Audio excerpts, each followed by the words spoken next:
Have you ever paused late at night and asked yourself, what would it truly feel like to leave behind every freedom you have ever known and step into a place where time moves differently, where the outside world slowly fades away until you barely remember it existed? Before we begin this journey, I would like you to take a moment, just a few seconds, to like this video. Tell me in the comments where you are watching from, and subscribe to the channel so we can keep traveling together into forgotten corners of history. Are you ready? Good. Let us walk through the gate. The wooden gate looms in front of you, taller than any man, blackened by centuries of rain and smoke. Iron hinges, thick as your wrist, groan under the weight of the door. You push it open and the sound is deep, almost alive, like the growl of something ancient. With that creak you cross an invisible threshold, from the noisy, unpredictable world outside, into the enclosed, secretive world of the convent. The air is different here. Cooler, heavier, carrying the faint smell of damp stone, candle wax, and something metallic that clings to the back of your throat. Perhaps it is the lingering echo of prayers, whispered endlessly into the silence.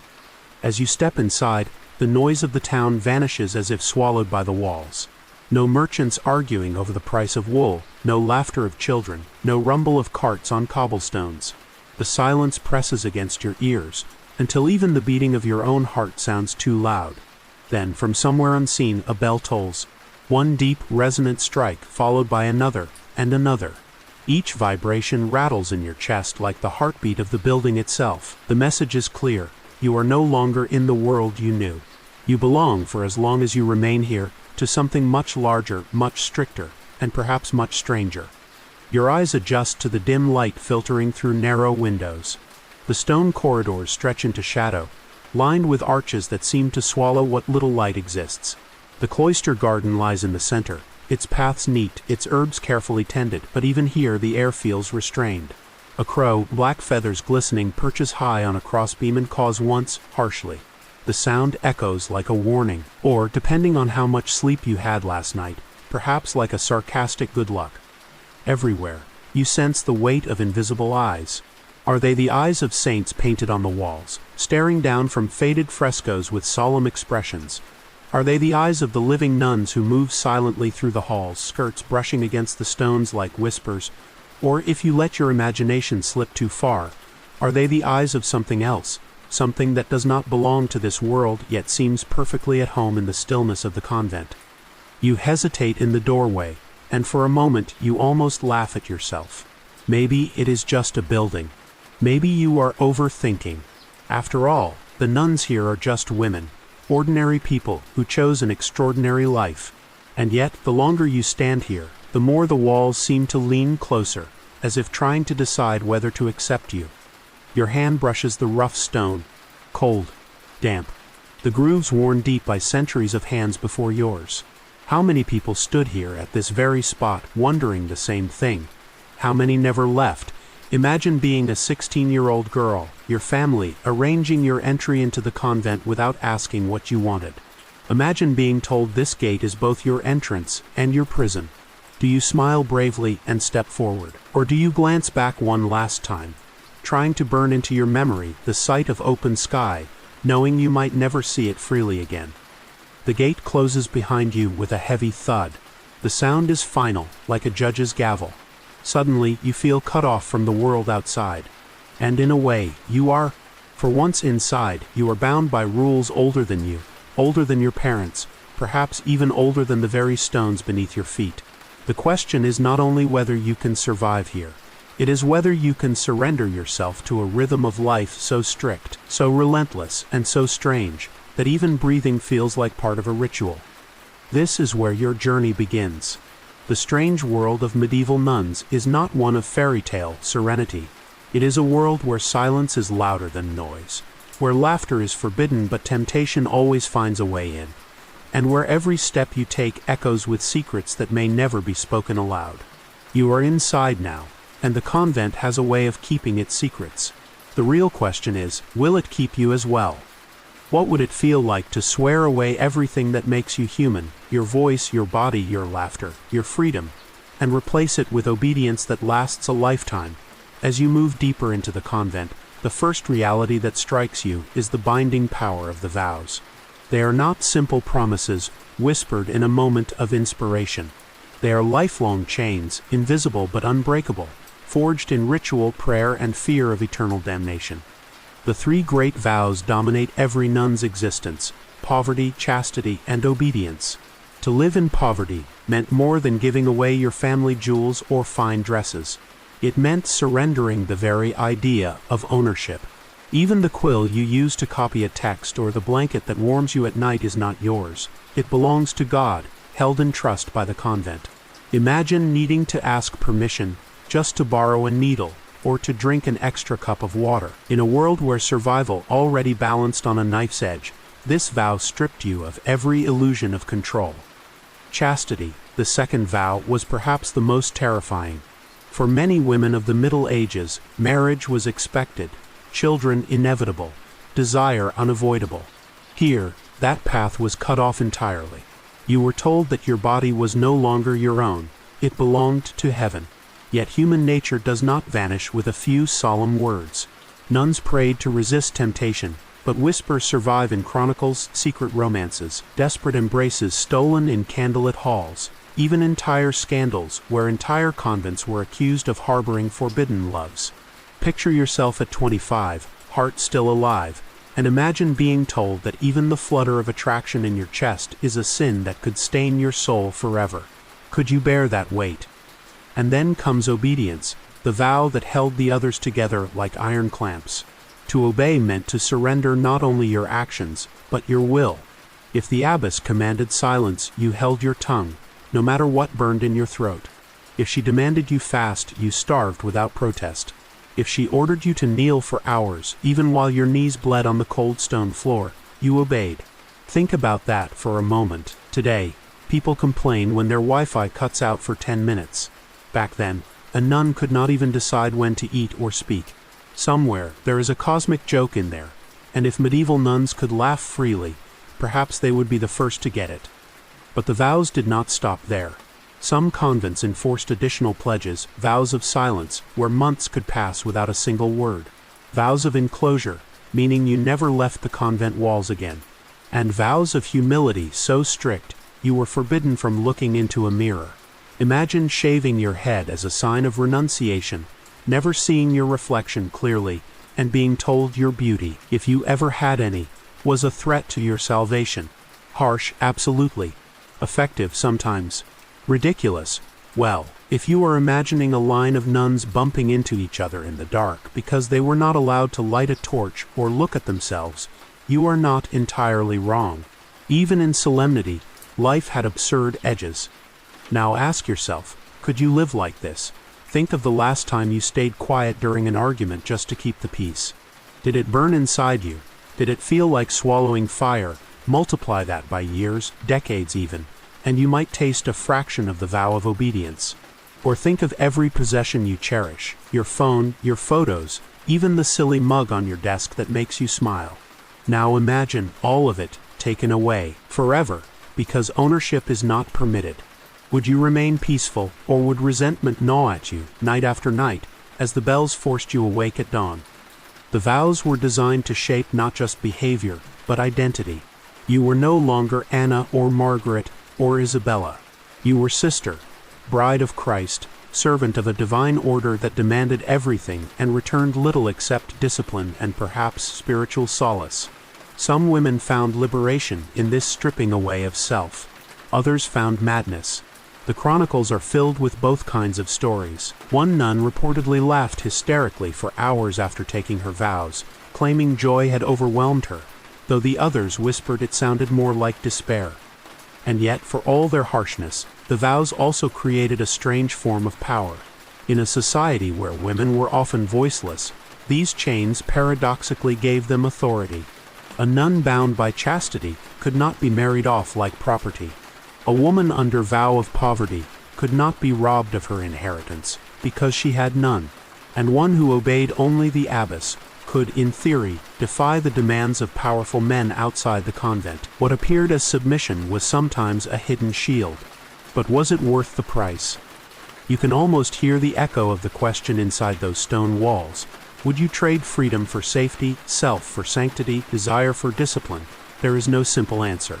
But as the candles burn low and the bells ring once again, you begin to realize in the world of medieval nuns, vows were not simply promises, they were the architecture of life itself, a cage built of words and rituals that shaped every breath you took. If you woke up tomorrow and found yourself inside a medieval convent, what would your day look like? Forget alarms, traffic, and coffee machines. Life here runs on bells, bells that tell you when to rise, when to pray, when to work, when to eat, and when to sleep. The day is not yours to shape. It has already been carved into the rhythm of centuries, and you must fit into it like a stone pressed into a wall. The first bell rings long before sunrise. The air is icy, your blanket thin, and your bones ache from sleeping on a straw mattress. You drag yourself into the chapel, the cold stone biting your bare feet, and you join the chorus of voices chanting psalms in Latin. Maybe you do not even understand the words, but the sound pulls you into something bigger than yourself. The chanting is hypnotic, a drone that vibrates in your chest. If you have ever fallen asleep on a subway train, lulled by the rhythm of wheels on tracks, you might recognize the sensation. Only here there are no stops, no stations, just prayer after prayer after prayer. When the first service ends, dawn is only beginning to bleed into the sky. But there is no going back to bed. The next hours are for labor. Perhaps you copy manuscripts, your fingers stiff with ink and cold, bending over pages until your back protests. Or maybe you tend the convent's garden, pulling weeds with numb hands while your breath clouds the morning air. Some nuns sew, some brew beer, some prepare herbs for medicine. Work is survival, and every task is framed as a service to God. Drop a stitch, spill some ink, or nod off at your desk, and you risk not just a scolding but a penance. Imagine your boss today demanding that every typo in your emails earns you an extra hour of kneeling on stone floors. Productivity apps would suddenly seem merciful. By mid-morning, hunger gnaws at you, but meals are not a feast. The bell calls you to the refectory, a long hall lined with benches. You sit in silence. A single nun reads aloud from the scriptures while the rest eat, and even the sound of chewing feels out of place. The food itself, thin porridge, coarse bread, maybe a spoon of beans or cabbage. Meat appears rarely, usually on feast days. Spice, forget it. Pepper costs more than gold. Instead, you chew and swallow blandness day after day, until even your dreams taste like bread crusts. Picture explaining this to someone from modern America. Yes, dinner was exciting. We had lentils again. Not exactly Instagram-worthy. After eating, another round of prayers pulls you back to the chapel. The hours blur together. Work, pray, work, pray. The rhythm is relentless, but strangely, it creates its own comfort. There is no need to decide what to do, no schedule to manage, no calendar app. The convent is your app, and the bells are your notifications. Ignore one, and instead of missing a meeting, you face eternal guilt. Effective, absolutely. Annoying, beyond words. As afternoon deepens, fatigue sets in. Some nuns copy texts until their eyes blur. Others nurse the sick in the infirmary, where the smell of herbs, sweat, and death mixes in the air. Children sometimes appear at the gates, abandoned by desperate parents, and the nuns take them in, feeding them what little they have. Picture yourself trying to keep an infant alive, while also fasting 3 days a week. No wonder medieval saints often looked exhausted in paintings. By evening there is one last meal, lighter than the first, and more prayers. You kneel again, your knees harden by repetition, and you begin to wonder, is this devotion or simply muscle memory? The candles flicker, shadows leap on the walls, and the chants rise once more. Time loses its shape. Hours melt into rituals, until you are not sure whether you are praying or simply breathing. Finally, the last bell tolls. Darkness fills the convent, and you return to your cell. The door closes. Silence presses against you once again. You lie down on straw, wrap yourself in rough wool, and wait for sleep to claim you before the bell calls you back to the chapel. And as your eyes drift shut, a thought lingers. In this place, a day is not just a span of hours, it is a cycle of surrender. Every sunrise is another reminder that your life is no longer yours. So, could you endure this rhythm? Could you find peace in its monotony? Or would it drive you to madness? Perhaps you would learn to laugh at the absurdity. Like joking about how the porridge is spicy because someone dropped in one accidental grain of pepper. Or perhaps you would dream of escape, longing for a world with choices, colors, flavors, and freedom. Either way, in the convent, the day would begin again, bells ringing, prayers rising, the cycle unbroken. Close your eyes for a moment and imagine this.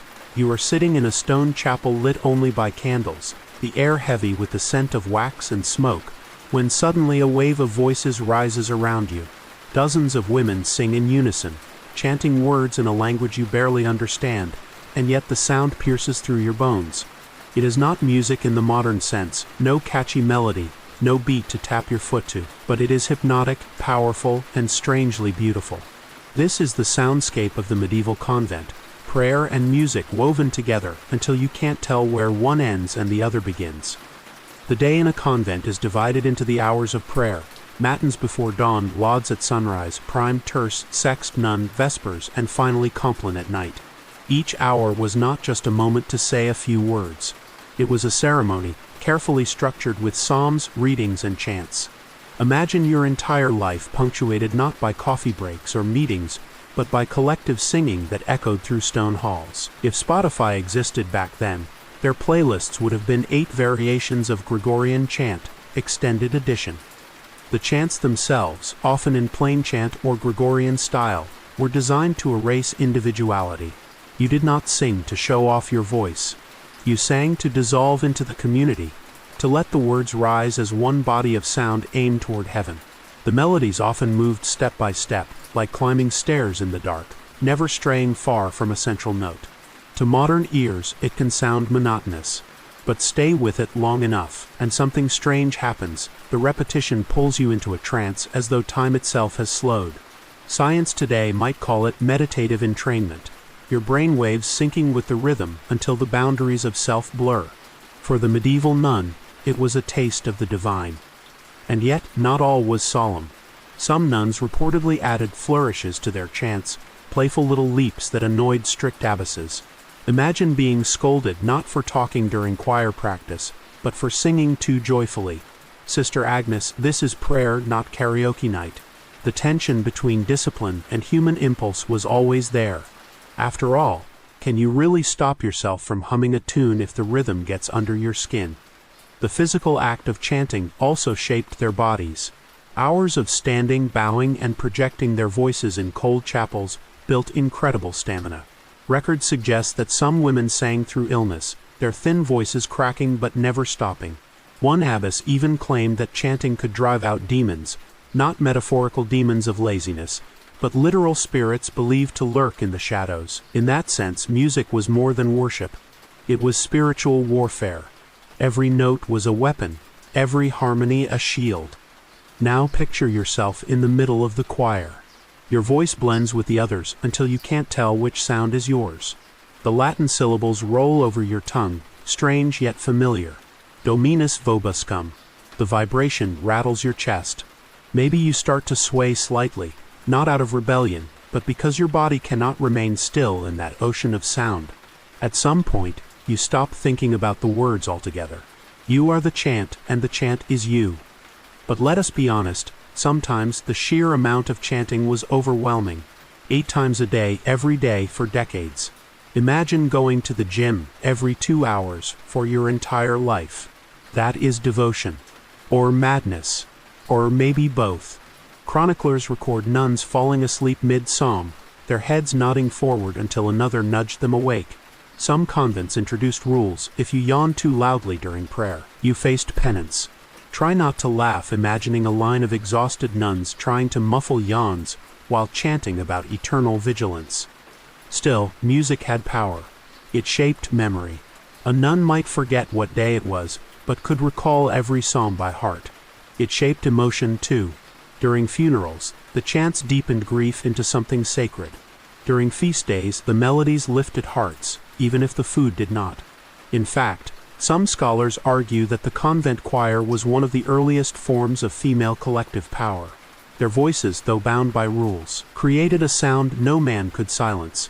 That sound carried beyond walls, spilling into villages, reminding everyone that within those cloisters lived women who, though hidden, could move heaven with their song. Ask yourself, how would you handle such relentless devotion? Would you lose yourself happily in the music? Or would the endless repetition drive you to daydream about sneaking in a lute and strumming a rebellious chord? Perhaps you would try to slip in a little harmony, hoping no one noticed. Perhaps you would hum your favorite melody under your breath, transforming divine monotony into a secret personal concert. Either way, the convent ensured that your days were filled not just with silence, but with a silence constantly broken and reformed into prayerful sound. In the end, prayer and music were not separate for medieval nuns. To breathe was to pray, to sing was to survive, and to repeat was to believe. Whether you saw it as divine ecstasy or relentless monotony, the chants bound their days together like invisible threads, weaving lives into one endless hymn. And if you listen closely, perhaps you can still hear it, echoing faintly through time, a choir of voices carried on the wind, reminding us that once, in cold chapels lit by candles, women sang themselves into eternity. Imagine sitting down at a wooden table, the surface scarred by centuries of use, while the sound of a single voice echoes across the refectory, reading aloud from Scripture. Everyone else is silent. You lift a spoon, dip it into a bowl, and stare at the contents. Thin gruel, watery and gray, flecked with a few sad grains. This is not a feast. This is survival. Welcome to the diet of the medieval nun. Food in the convent was never about pleasure. It was about discipline. Meals were meant to tame the body, not delight it. Hunger itself was treated as a kind of prayer, a reminder that the flesh must always bow to the spirit. Some abbesses even argued that eating too eagerly was a sin, gluttony dressed up in holy robes. Imagine being told that chewing with too much enthusiasm was a moral failure. No one ever invented the all-you-can-eat buffet in a convent. Breakfast, often non-existent. The first meal came late in the morning, after hours of prayer and work. The menu, bread so coarse it could double as a weapon, porridge thin enough to drink, and maybe on a good day a little cheese. The bread was made of rye or barley, often hard, sometimes moldy. Dip it in ale or broth, and you might soften it enough to chew. And yes, ale. Even the holiest convents brewed and drank weak beer. Water was not always safe, and ale was considered healthier, though do not expect it to taste like your favorite craft IPA. Think more along the lines of liquid bread with an aftertaste of regret. Dinner. The main meal of the day was little better. Cabbage, beans, onions, or peas formed the core. Meat was rare, usually reserved for feast days. Fish appeared more often, especially during Lent. But even then, preparation was basic, boiled, salted, or dried. Spices, forget it. Pepper was as precious as gold, cinnamon, a treasure from the East. Most nuns lived their entire lives without ever tasting them. Imagine the explosion on your tongue the first time you bite into a peppercorn, after decades of bland mush. You might think you would seen God himself. Silence dominated the dining hall. One nun read from the Bible while the rest ate, heads bowed. Conversation was forbidden. Even laughter could earn you a punishment. Picture rows of women chewing in silence while one unlucky soul drones on about the book of Leviticus. If you have ever been trapped in a corporate training seminar where the presenter reads every slide word for word, you have an idea of how it felt. Only here, the snack options were infinitely worse. Fasting was common, too.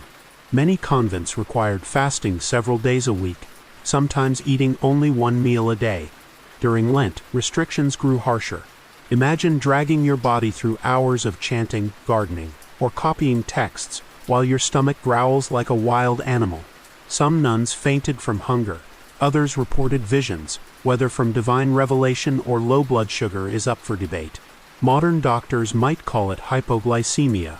The medieval nun called it holiness. But not all convent food was misery. Feast days brought a rare sense of joy. On Christmas or Easter, the tables filled with better bread, fresh fish, maybe even meat. Ale flowed more freely, and a sense of celebration broke through the monotony. One chronicle even describes nuns sneaking extra food into their sleeves, smuggling scraps back to their cells like school kids hoarding candy.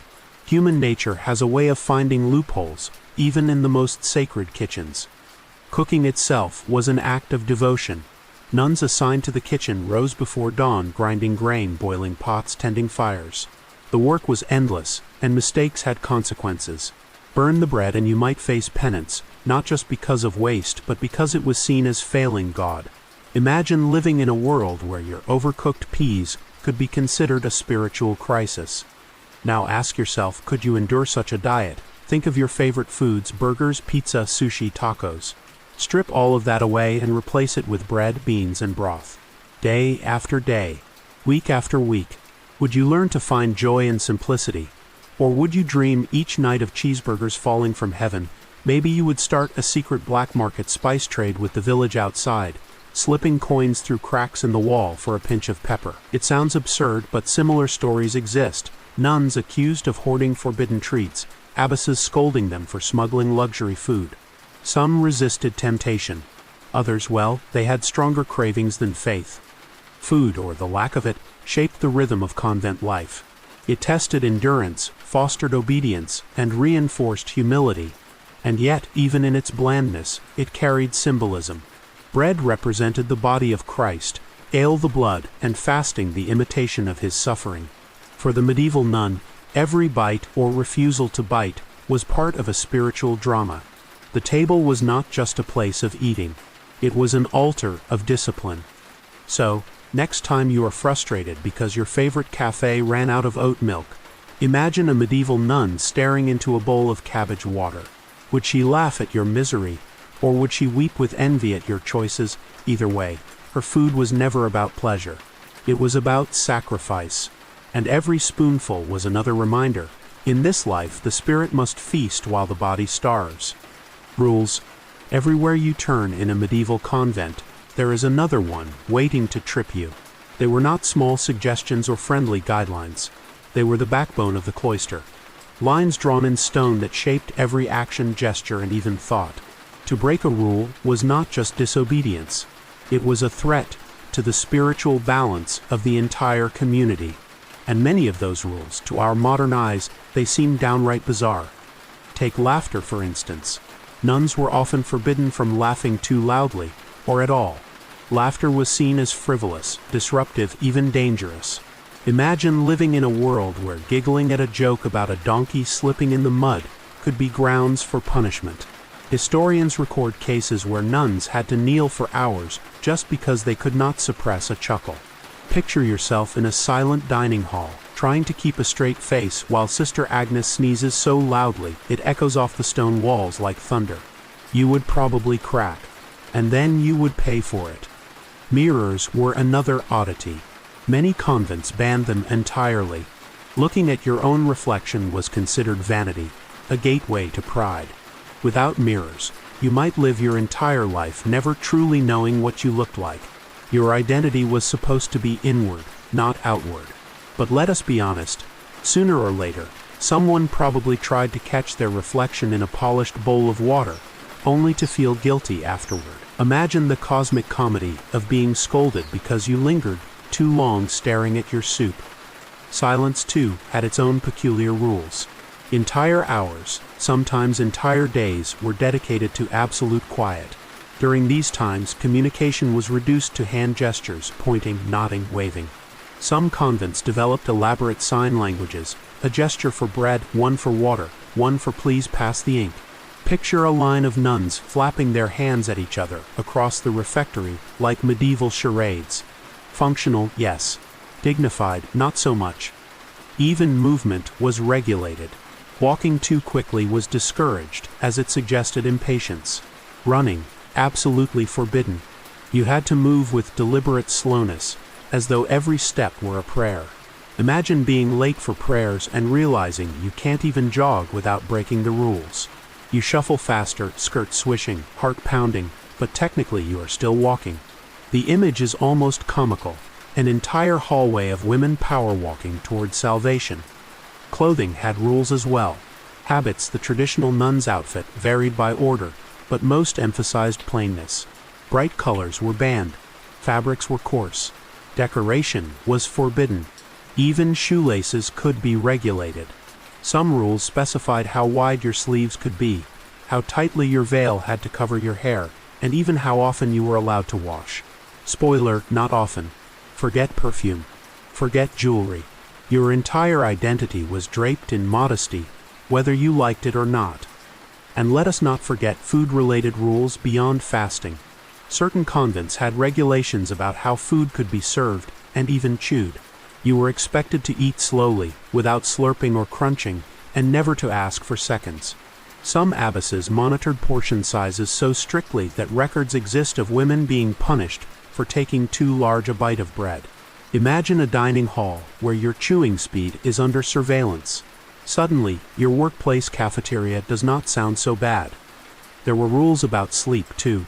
Beds had to be simple, made of straw with blankets of rough wool.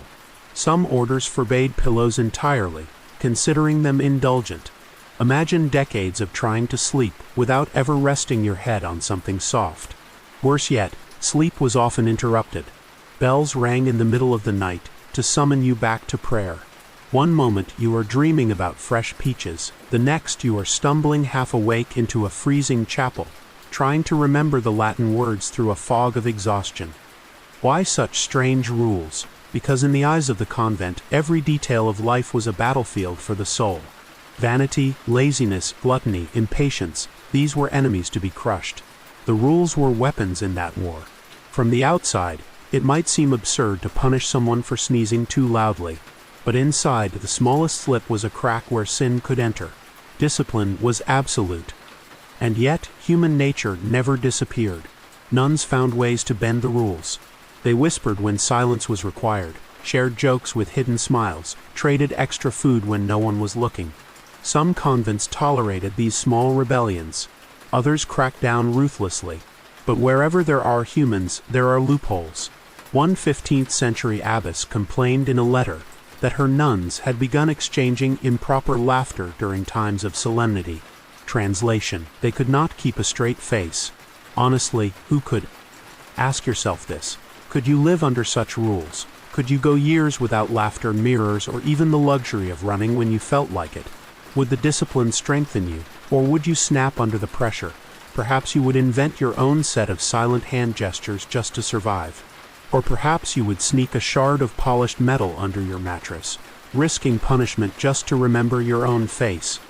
The strange rules of the convent might look comical now, but for the women who lived them, they were deadly serious. Each rule was a test, each restriction a way of proving devotion. Whether they worked or not is another question entirely. But one thing is clear.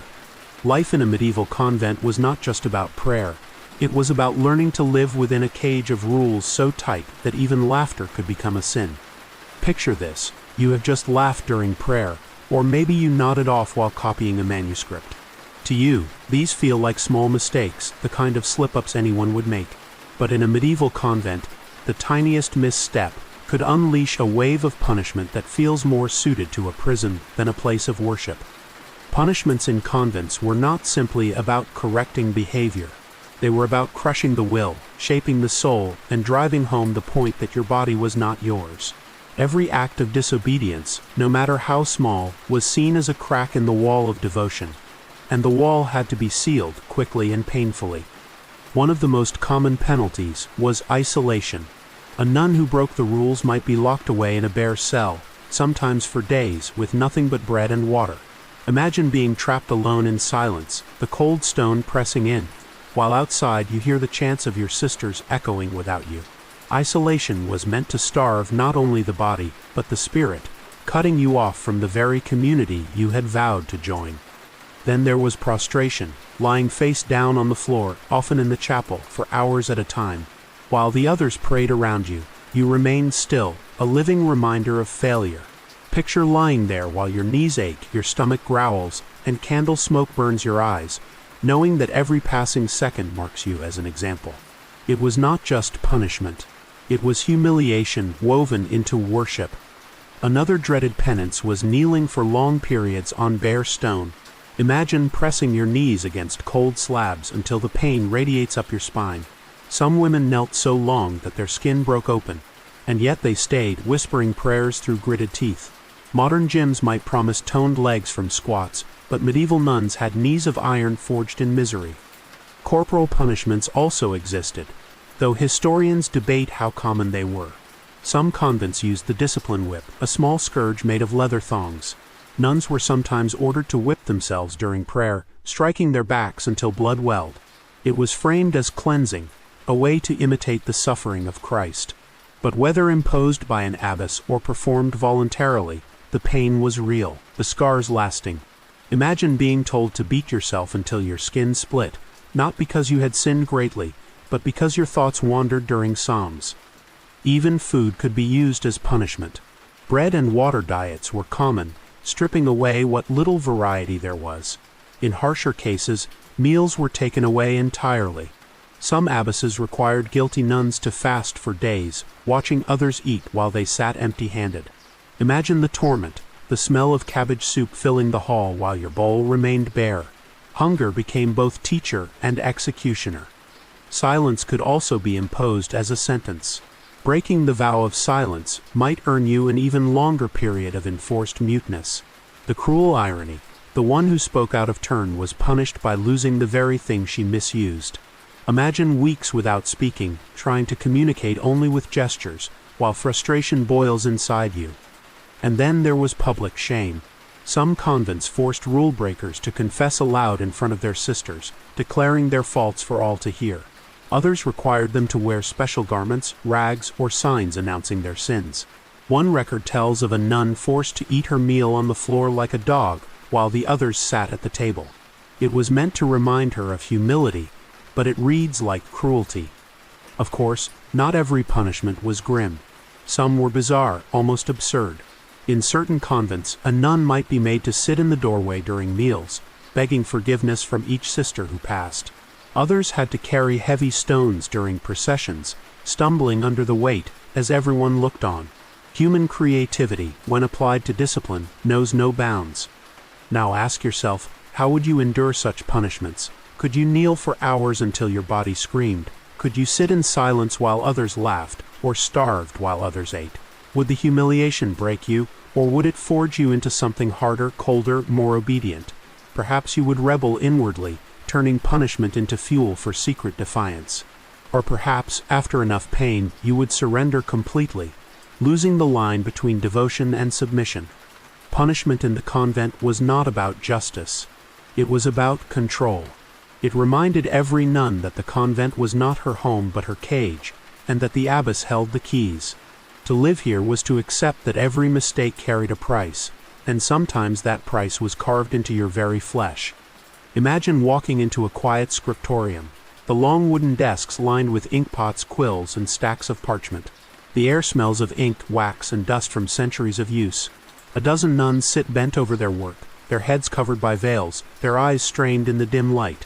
The silence is broken only by the scratching of quills against parchment, and the occasional sigh when a hand cramps. This is not just writing. This is survival. This is the way knowledge passed through the centuries, and nuns were its guardians. While many medieval women had little access to education, convents were exceptions.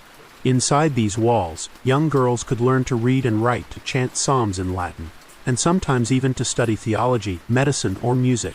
For some, joining the convent was not only a spiritual decision, but also the only chance for literacy. To hold a book in your hands, to understand words when others could not, that was power. Imagine being the only woman in your family who could read. Suddenly, in this world of obedience, you held a treasure of freedom. Nuns copied manuscripts tirelessly. Pages of scripture, commentaries by church fathers, prayers, hymns, medical treatises, all were painstakingly reproduced. Each letter had to be perfect. One mistake could spoil an entire page, and parchment was precious. Imagine hours of work ruined by a single slip of the quill. It is the medieval equivalent of forgetting to hit save before your computer crashes. Only here, Ctrl+Z did not exist. But copying texts was not just about preservation. It was about devotion. Each stroke of the pen was seen as a prayer, an act of worship. Some nuns decorated manuscripts with colorful illuminations, gold leaf, bright pigments, intricate patterns. In an age before printing, their work transformed plain pages into works of art.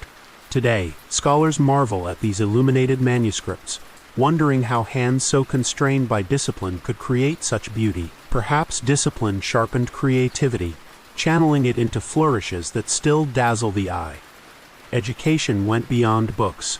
Many nuns practiced medicine, learning from herbal texts and oral traditions. They cultivated gardens filled with mint, sage, rosemary, and lavender, not for cooking but for healing. They made ointments, poultices, and teas.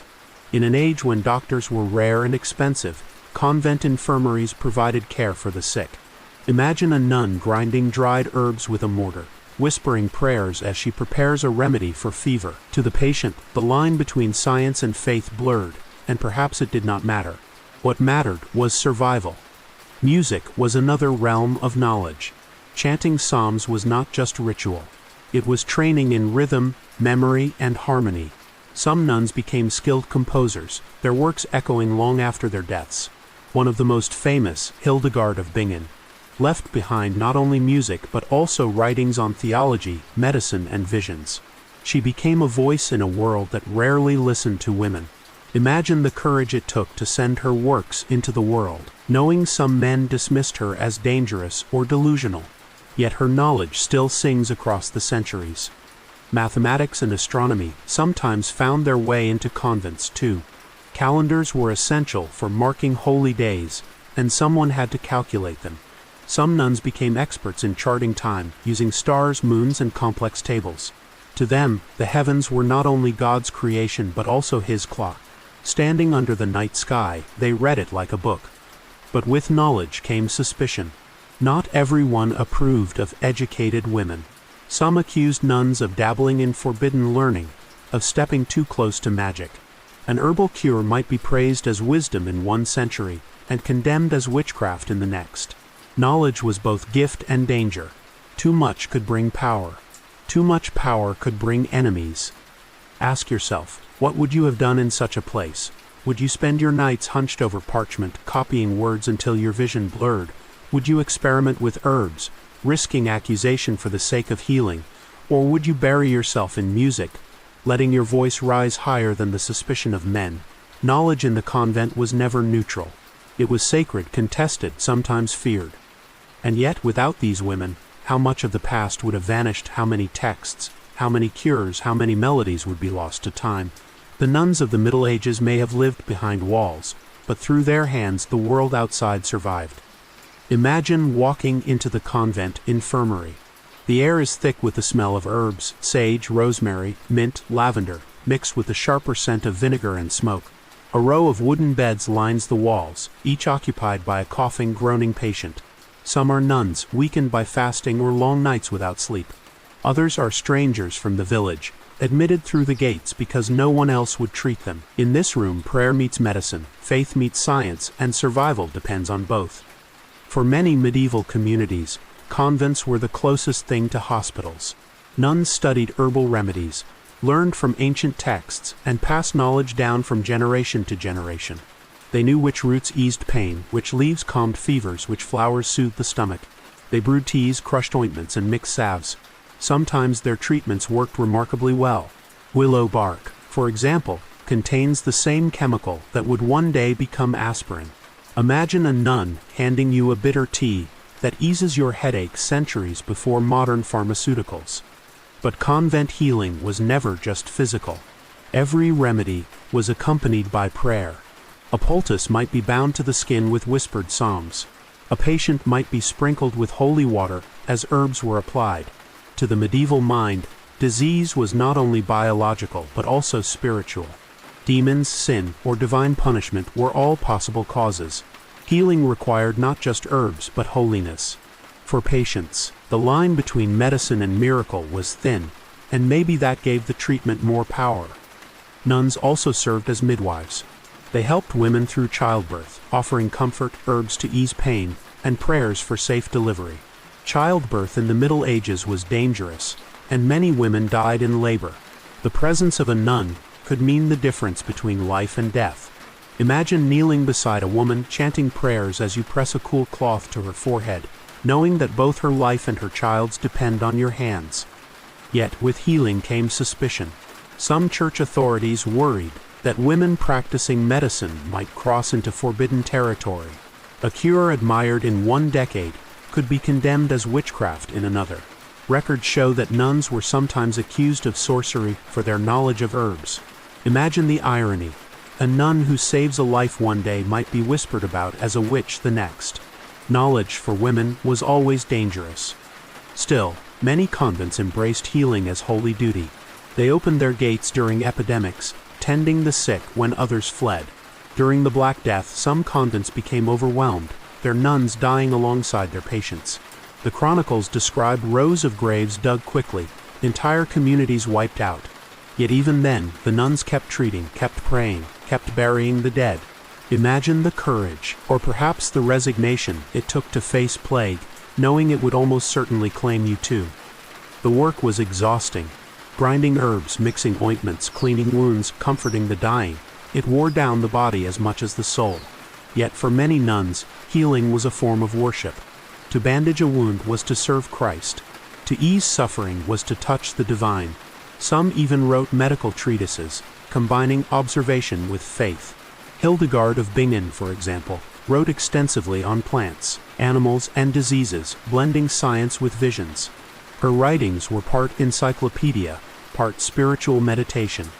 Ask yourself, how would you fare in such a role? Could you treat the sick without gloves, without disinfectants, without anesthesia?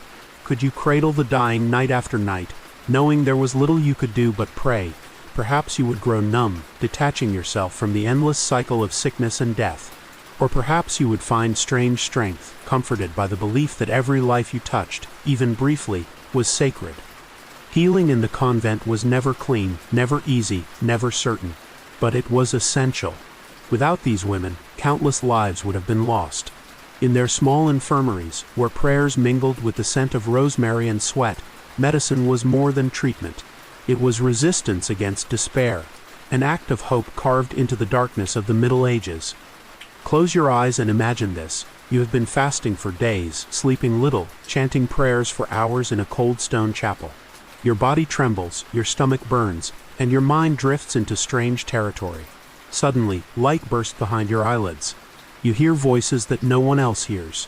You see figures, saints, angels, perhaps even Christ himself, standing in the shadows. Are these visions divine revelations, or are they the hallucinations of an exhausted, malnourished brain? For medieval nuns, this question was not just theory. It was daily life. The cloister was a pressure cooker of the mind. Silence, isolation, repetitive rituals, hunger and fear, all combined to push the human brain into extraordinary states. Some nuns reported hearing heavenly choirs singing when no music played. Others claimed to smell roses during prayer, even in winter. Still others described levitating, their bodies rising from the ground while their sisters looked on in awe or skepticism. Visions were not always gentle. Some nuns saw terrifying demons, clawed creatures lurking in their cells, whispering temptations. Others felt themselves physically assaulted by spirits. One chronicle describes a nun who claimed to be strangled nightly by an invisible force, her face bruised though no hands touched her. To her, this was proof of spiritual warfare. To a modern psychologist, it might suggest sleep paralysis. To the medieval mind, both could be true. But not all visions were private. Some became public spectacles. When a nun experienced ecstasy, sudden trances, shaking, tears, others gathered around whispering prayers or taking notes. The church sometimes embraced these women as mystics, believing God spoke through them. Other times, suspicions of heresy or possession arose. Imagine being praised as a prophet one day, and accused as a witch the next, all because your brain danced on the edge of hunger and prayer. Hildegard of Bingen, one of the most famous nuns in history, wrote of vivid visions filled with light colors and cosmic harmony. She described hearing divine music, seeing entire universes unfold before her eyes. Scholars today debate whether she suffered from migraines, epilepsy, or another neurological condition. But in her time, she was seen as a mouthpiece of God. Her visions gave her authority few women ever held. The power of visions lay not only in their intensity, but in their interpretation. A nun who claimed to see angels might inspire faith, but one who claimed to see corruption in the church could cause chaos. The difference between saint and heretic often depended on who was listening. In that fragile balance, the inner worlds of nuns became both sacred and dangerous. Science today offers explanations. Fasting lowers blood sugar, triggering hallucinations. Sleep deprivation distorts perception. Long hours of chanting create auditory illusions. Social isolation heightens imagination. But science cannot fully capture the intensity of belief. If you truly think you have seen heaven, if your sisters treat you as holy, does it matter whether your vision came from neurons or from God? Now imagine yourself in that cell, shivering on your straw bed. Your stomach growls, but suddenly the hunger vanishes, replaced by warmth flooding your chest. A voice whispers your name, though no one is there. You open your eyes and see a figure cloaked in light. Your heart leaps. Tears stream down your face. To you, this is more real than the stone beneath your hands. How would you interpret it? Would you call it madness, miracle, or both? Laughter too, sometimes accompanied visions. Some nuns burst into uncontrollable giggles during trances, convinced angels were tickling them. Others wept endlessly, unable to stop. In a community where emotions were often suppressed, visions became the only outlet, the only stage where the subconscious could speak. But visions also had political uses. An abbess might point to a visionary nun as proof of divine favor for her convent. A bishop might suppress visions that contradicted doctrine. Mystical experiences could elevate or destroy. For the women who lived them, the stakes were immense. Ask yourself, would you embrace such visions, surrendering to the ecstasy, or would you fear them, worried that one wrong word might brand you a heretic? Perhaps you would keep them secret, whispering only to your closest friend. Or perhaps you would let them spill into songs, paintings, words, leaving behind a legacy of strangeness and wonder. The inner worlds of medieval nuns were not empty. They were crowded with angels and demons, voices and lights, terror and joy. Whether born of hunger, faith, or something beyond explanation, these visions shaped lives, inspired art, and terrified skeptics. In the dim silence of the convent, where the body starved and the soul stretched thin, entire universes bloomed behind closed eyes. Imagine a candlelit scriptorium at midnight. The room is silent, except for the scratching of quills on parchment. The light flickers, shadows twist across the walls, and the nuns, bent over their work, create not just books but entire worlds. Some of those books, copied with devotion and decorated with color, survive to this day.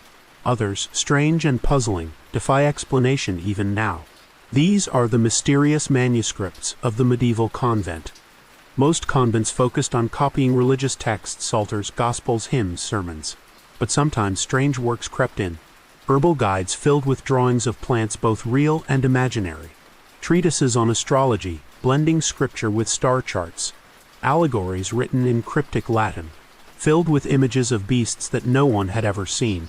Were these purely symbolic, or did some nun slip in her own dreams and visions between the sacred lines? The most famous mysterious manuscript in history, the Voynich manuscript, though not conclusively tied to a convent, resembles the kind of work that could have emerged from one. Pages filled with indecipherable script, strange plants, and naked women bathing in green pools. Scholars have argued for centuries about its origin. Was it a medical book, a coded message, or an elaborate hoax? If it was written in a convent, one can only imagine the whispers among the sisters as they turned its pages. But even confirmed convent manuscripts carry mysteries. Illuminations sometimes show creatures that do not fit theology. Dragons curling around the edges of prayer books, snails jousting with knights, rabbits wielding swords. Were these jokes, doodles, or hidden symbols?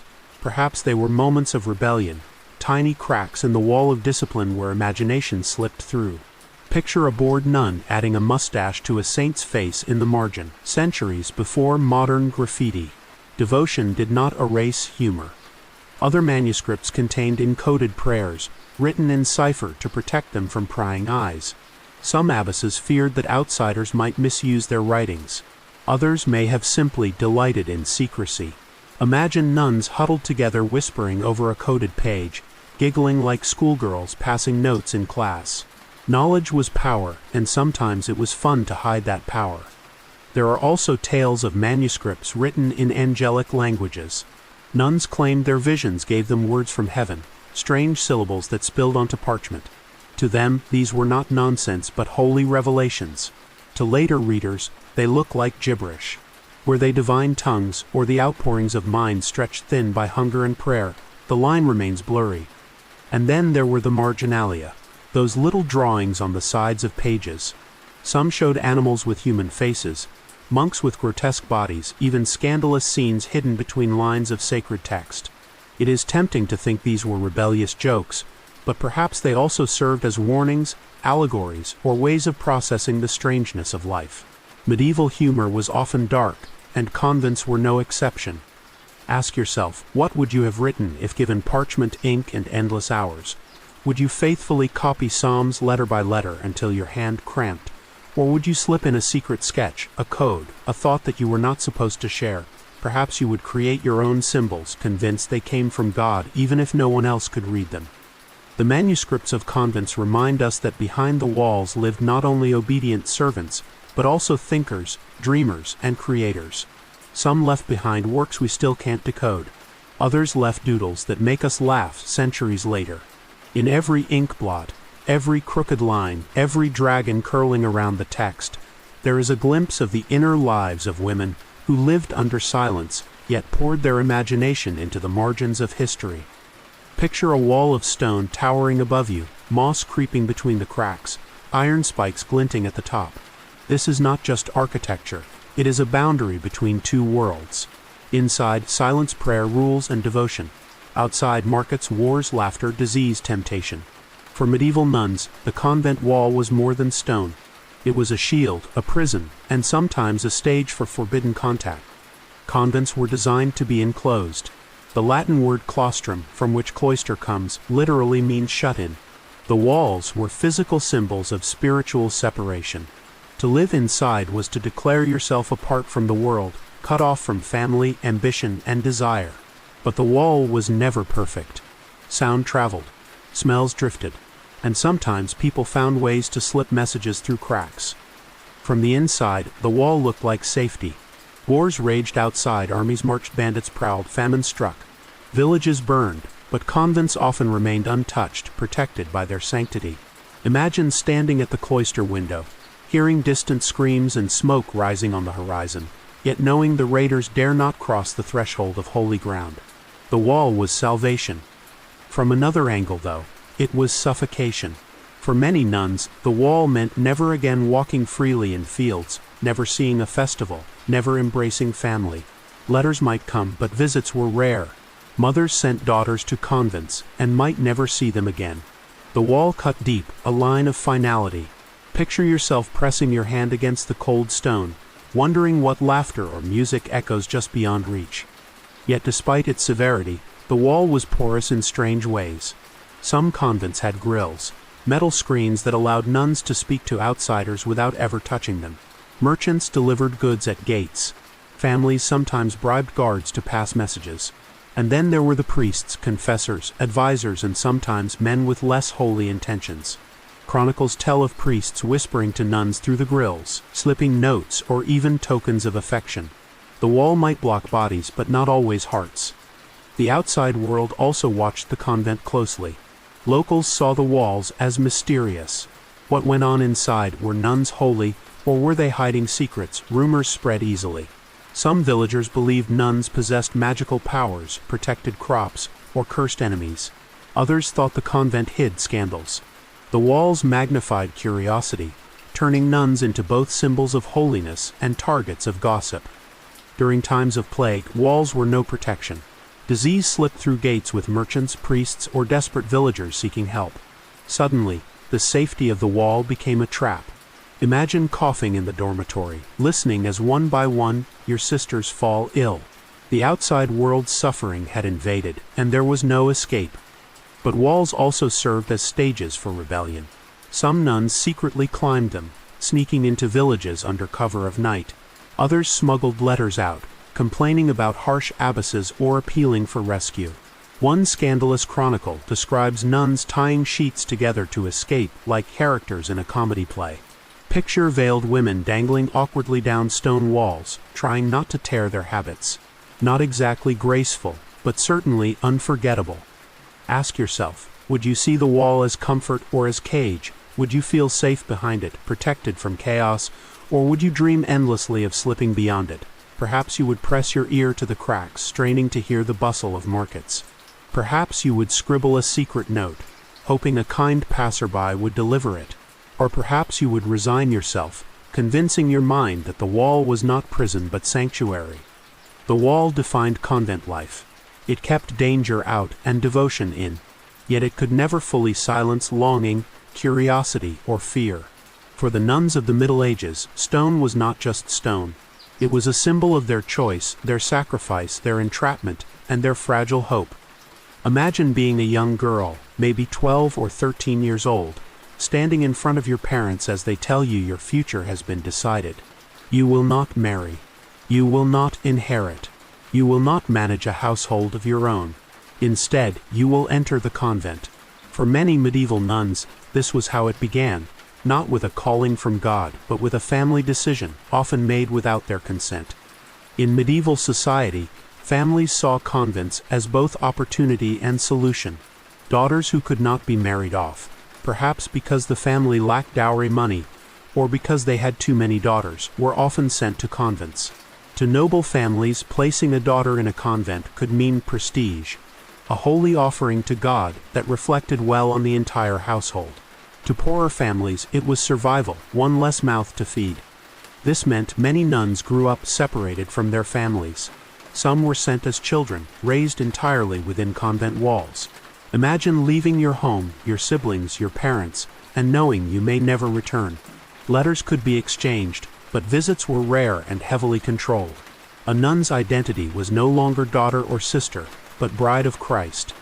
The loss of marriage was profound. In a society where marriage was central, defining women as wives, mothers, household managers, nuns lived outside the norm. They were both liberated and confined. Liberated from the dangers of childbirth, from abusive husbands, from domestic drudgery. Confined by vows of chastity, obedience, and enclosure. Some saw this as freedom. Others felt it as exile. There were also those who did feel a true spiritual calling, who chose the convent willingly, even eagerly. For them, the idea of marriage to a man was less appealing than union with Christ. Their writings describe a mystical marriage, a love story with the divine that replaced earthly bonds. They called themselves brides, their veils wedding garments, their vows wedding vows. Yet even here, echoes of lost possibilities lingered. What would life have been as a wife, a mother? The questions may have haunted them in quiet hours.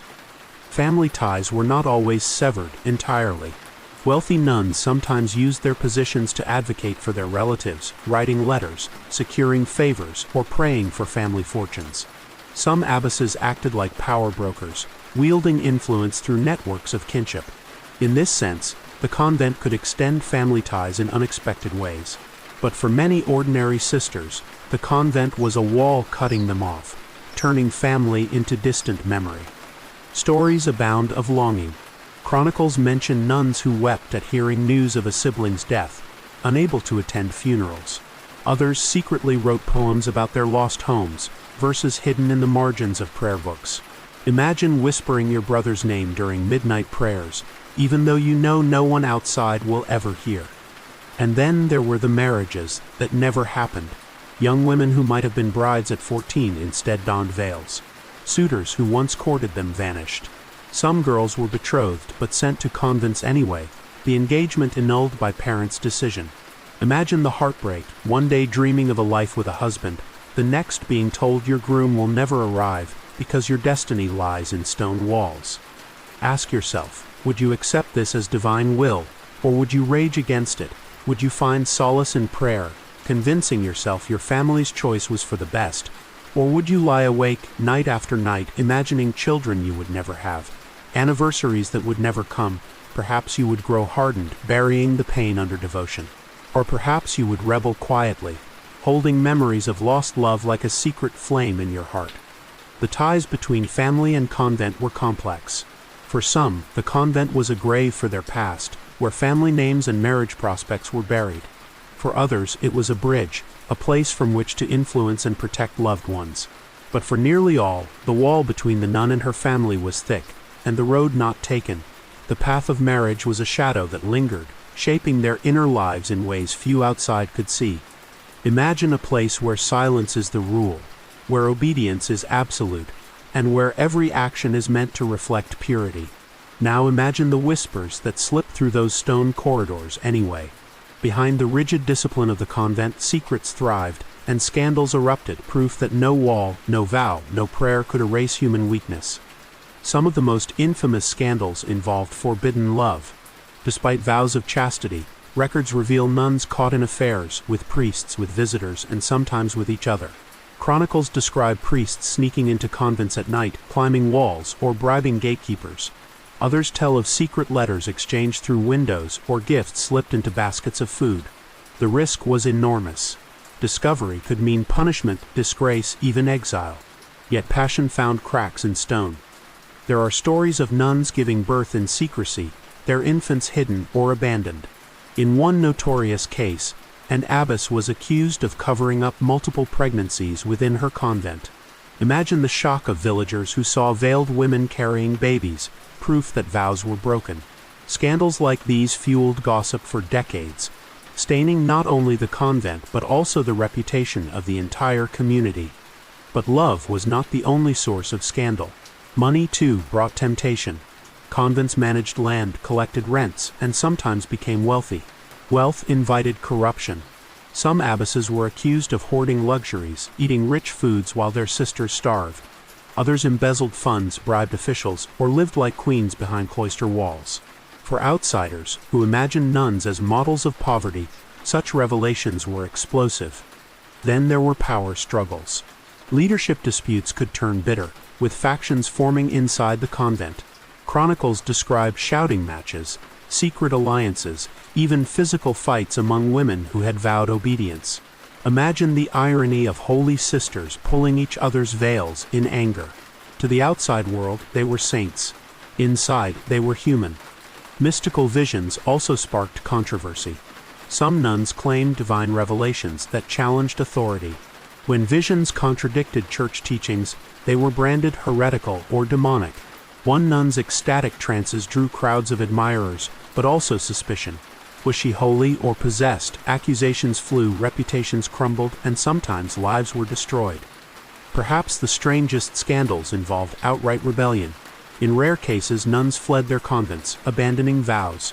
Some were caught and dragged back, forced into public penance. Others vanished into villages, hiding their veils, reinventing themselves as ordinary women. Their escape was considered both disgrace and proof of the impossible strictness of convent life. Imagine the courage or desperation it took to scale walls and run into a world that would brand you oathbreaker forever. And yet, not all scandals were tragic. Some were humorous, even absurd. Chronicles mention nuns caught smuggling pets into convents, cats, dogs, even birds. Others describe secret feasts where sisters cooked forbidden meat and drank wine, laughing behind locked doors. In one convent, nuns were scolded for dancing together in the cloister, their habits swirling like rebellious skirts. Were these moments sinful or simply human? The line was blurry, then as now. Ask yourself, what would you do in such a place? Would you obey every rule, burying your longings, or would you sneak laughter into silence, smuggle joy into hunger, and maybe even risk scandal for a taste of freedom? Would you condemn your sisters who broke vows or secretly envy them? Secrets and scandals remind us that nuns were not angels locked in stone, but people, flawed, passionate, tempted, and alive. Their world was one of prayer and penance, yes, but also of whispers, rebellion, and forbidden desire. Behind the cloister wall, humanity could never be erased. It only hid, waiting for the right moment to spill into the open. When you picture a convent, you might imagine women removed from the world, isolated in prayer, untouched by politics. But look closer, and you will see something far more complex. Convents were not only spiritual centers, they were also institutions of power. Within their walls, politics thrived, both subtle and overt, shaping the fate of nuns and entire communities.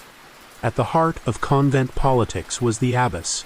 Far from a passive figure, the abbess was both spiritual leader and administrative powerhouse. She oversaw property, managed finances, negotiated with bishops, and maintained discipline. In many ways, she ruled like a lord, wielding authority over both nuns and servants. Some abbesses commanded estates with hundreds of acres, making decisions that affected peasants, tenants, and local economies. Imagine a woman in an age of male dominance, holding the keys to land, wealth, and souls. The abbess was proof that power could wear a veil. Yet with power came rivalry. Elections for abbess often turned into fierce contests. Factions formed within convents, each supporting a different candidate. Chronicles describe heated disputes, whispered alliances, and even outside interference, with noble families pushing for their daughters to take the role. An abbess was not just a spiritual guide. She was a political player. Winning the position could elevate an entire family's prestige, while losing could mean years of diminished influence. The church itself played politics with convents. Bishops sought to control them, demanding loyalty and payments. Some convents resisted fiercely, insisting on independence. Others fell into corruption, bribing officials to maintain privileges. The tug-of-war between local abbesses and distant bishops shaped daily life inside. Imagine the tension of knowing your prayers could be interrupted by a courier demanding taxes or threatening censure. Beyond church politics, convents were woven into secular power. Kings and lords granted land, demanded prayers for their souls, and sometimes used convents as convenient places to send politically inconvenient women, daughters they did not want to marry off, widows whose inheritance they wished to control. The convent became a chessboard where powerful men moved their female relatives like pawns. But once inside, some of those pawns learned to play their own game. Letters from abbesses reveal negotiations with kings, pleas for protection, or subtle reminders of political alliances. Some even acted as diplomats, carrying messages between noble houses. In a world that restricted women's voices, the convent paradoxically created a platform where women could wield influence if they were clever enough to balance obedience with ambition. Yet politics was not only external. Inside the convent, power dynamics shaped daily life. Seniors held sway over novices. Wealthier nuns, those from noble families, often received better treatment than poorer ones. Some convents developed hierarchies that mirrored the outside world, with privilege and status dictating access to resources. Imagine being a poor girl sent to a convent, sitting in the same choir as a count's daughter, yet realizing she eats better food, sleeps in a warmer cell, and her mistakes are forgiven more easily. Even holiness had its politics. Not all abbesses used power wisely. Some became tyrannical, ruling with iron discipline. Chronicles tell of abbesses who hoarded wealth, punished harshly, or ignored the needs of their sisters. Others, however, became legendary for their fairness, intelligence, and ability to protect their convents from outside threats. Power revealed character, sometimes saintly, sometimes selfish. Ask yourself, if you were elected abbess, how would you rule? Would you tighten discipline, ensuring absolute obedience, or would you soften rules, risking disorder but gaining loyalty? Would you fight bishops for independence or compromise to keep peace? Leadership in the convent was never simple. It was politics in miniature, a reflection of the struggles of kingdoms and empires. The convent was not a void cut off from history. It was part of it. Its walls echoed not only with prayer, but also with the negotiations, rivalries, and ambitions that shaped the Middle Ages. In the end, politics seeped into every corner of cloister life, proving that even in silence, power spoke loudly. Picture yourself sitting in a narrow cell, the only light a sliver of moon filtering through a tiny window. The stone walls press close, the air is cold, and the silence is so heavy it hums in your ears. You can hear distant chanting from the chapel, but in your heart there is only stillness tinged with ache. This was the daily reality of countless medieval nuns, lives defined by solitude, punctuated by longing for something they could never fully name. Loneliness was not simply an accident of convent life, it was its design. The cloister was built to remove distractions, to isolate the soul so it could focus entirely on God. Meals were eaten in silence. Speaking was restricted. Contact with the outside world was minimal. A nun might go weeks without meaningful conversation, months without seeing her family, years without stepping outside the walls. Imagine what such silence does to the mind. For some, it nurtured contemplation. For others, it drove them to despair. Chronicles tell of nuns who fell into depression, described then as melancholia. They refused food, lay in their beds for days, or wept uncontrollably. Superiors often responded with more prayer, more discipline, believing sorrow was a weakness of faith. But behind those diagnoses, one can glimpse the crushing weight of isolation. To be cut off from the warmth of family, laughter of friends, the messiness of ordinary life, that was both the convent's purpose and its hidden cruelty. Longing took many forms. Some nuns dreamed of the families they had left behind, whispering their siblings' names in secret prayers. Others longed for the freedom of nature, green fields, rivers, sunlight on their faces. Imagine being locked away for decades, your only view of the sky, a narrow slice framed by stone. Even small freedoms, a walk in the countryside, the taste of fruit from a market became fantasies as precious as gold. And then there was longing of another kind, more dangerous, desire for companionship, for touch, for intimacy. Human beings are wired to crave connection, and convent walls could not erase that.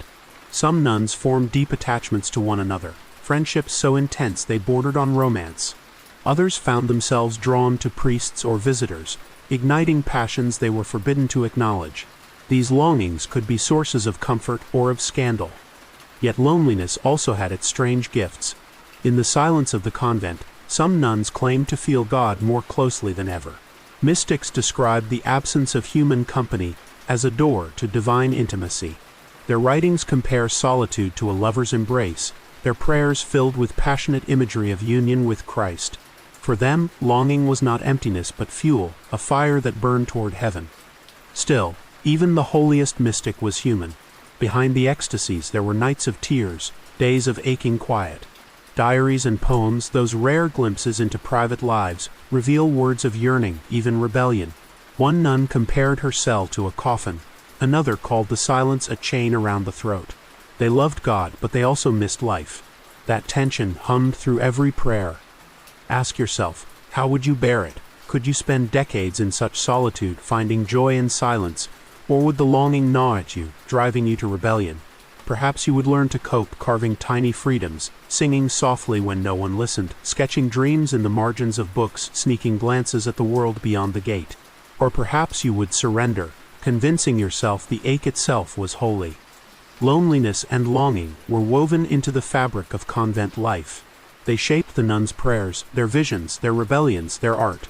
Behind every veil was a heart that still beat, still yearned, still dreamed. The convent promised to erase the world, but the human soul could not be erased. It remembered. It desired. It longed endlessly in the silence of stone. Close your eyes and listen, not to silence, but to the rising swell of voices echoing off stone. In the medieval convent, music was not entertainment. It was prayer, discipline, and sometimes the only outlet for emotions that had no other place to go. To sing was to breathe as one body, to join voices in harmony that lifted the spirit beyond walls and into heaven. Chant was the heartbeat of convent life. Several times a day, nuns gathered in the chapel for the divine office, a series of prayers sung rather than spoken. The sound was austere but mesmerizing, long flowing lines of melody, no instruments, just human voices weaving patterns of devotion. Imagine standing in the dark chapel at dawn, your breath visible in the cold, as a single voice begins, Deus in auditorium meum untend, and dozens of others join, filling the air like mist. For women who lived in silence, chant was a paradox. Most of the day they could not speak freely, yet when the time came to sing, their voices rang out strong and unrestrained. Music became both obedience and rebellion, obedience to ritual, rebellion against silence. To chant was to feel alive in a world that often demanded suppression. Some convents became famous for their music. Hildegard of Bingen, the visionary abbess, composed soaring melodies unlike anything else of her time. Her chants leapt high and wide, filled with imagery of light, fire, and the cosmos. Listening to her works even today, one can sense the ecstasy, the yearning, the fierce joy of a soul straining toward the divine. Imagine being a nun in her convent, lifting your voice in lines so daring they felt like flight. But not all music was purely holy. Chronicles mention nuns singing secular songs in secret, passing around melodies learned from visiting musicians or remembered from childhood. Some abbesses scolded sisters for humming love songs, but others tolerated it, recognizing the human need for joy. Music slipped between categories, just as the nuns themselves slipped between saint and sinner. Music also held power beyond emotion. Chant was believed to heal the sick, calm storms, and drive away demons. Some prayers were sung as protection over fields, animals, or travelers. Imagine a group of veiled women singing into the night. Their voices meant not just for God, but for the safety of an entire village. In an age where sound carried mystery, music was more than art. It was magic woven in melody. And yet, singing was not always easy. Long hours of chanting strained voices. Some nuns fainted from exhaustion during vigils. Others struggled to memorize the endless Latin verses. Punishments were sometimes given for singing out of tune or falling asleep mid-prayer. The choir could be uplifting, but it could also be a place of pressure, where mistakes were noticed and judged. Still, the memory of music lingered in the heart. Diaries and letters reveal nuns writing about the comfort of chant, describing it as the warmth of the soul and a ladder to heaven. For women who saw little of the outside world, music offered a bridge, a way to connect with something larger than themselves, to feel part of the cosmic choir of creation. Ask yourself, how would you experience it? Would you lose yourself in the soaring lines, forgetting hunger and cold as your voice joined the whole? Or would you feel the strain, the monotony, the endless hours of repeating verses, perhaps both, ecstasy one moment, weariness the next? Music was a mirror, reflecting both the heights of devotion and the heaviness of discipline. In the end, music and chant were not luxuries of convent life, they were necessities. They gave structure to the day, release to the heart, and voice to women otherwise silenced. Behind stone walls where words were few, song became everything. Walk through the corridors of a medieval convent, and you will find walls painted with faded saints, manuscripts glowing with gold, and tiny carvings tucked into corners where only curious eyes might notice. For nuns, art was never just decoration. It was a language full of symbols, codes, and meanings that carried their prayers, their fears, and their hidden selves into lasting form. The cross, of course, dominated. But convent art layered meaning upon meaning. A lily painted on a page meant purity. A dove meant the Holy Spirit. A serpent twisted in the margins could warn against temptation. Even colors spoke, blue for heaven, red for sacrifice, green for renewal. Imagine copying a psalm, dipping your quill into red ink, and knowing each stroke was not only word but symbol, each letter carrying weight beyond language. Some symbols were personal.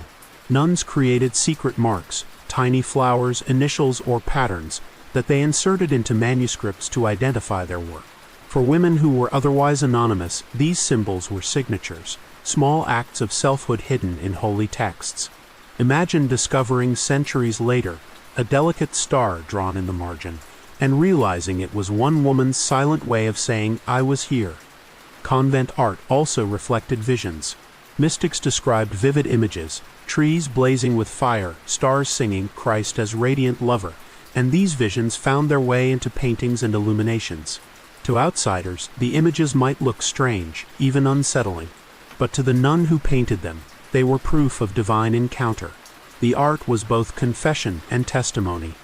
And sometimes art carried rebellion. Marginalia, the doodles and drawings in the edges of manuscripts, burst with humor. Rabbits chasing hunters, nuns riding fish, cats playing instruments. Were these jokes, satire, or perhaps coping mechanisms, laughter drawn into the margins of strict lives? Art gave space for what rules forbade, play, irony, even protest. The convent itself was filled with symbols. Architecture mirrored theology, cloisters shaped like squares to symbolize eternity, chapels aligned with the rising sun. Stained glass painted light with meaning, casting colored patterns on the floor during prayer. Every stone, every window, every statue was a silent sermon. But symbols were not always lofty. Some were intimate, almost secret. A lock of hair hidden in a reliquary. A personal prayer scratched into wood. A favorite animal sketched on parchment.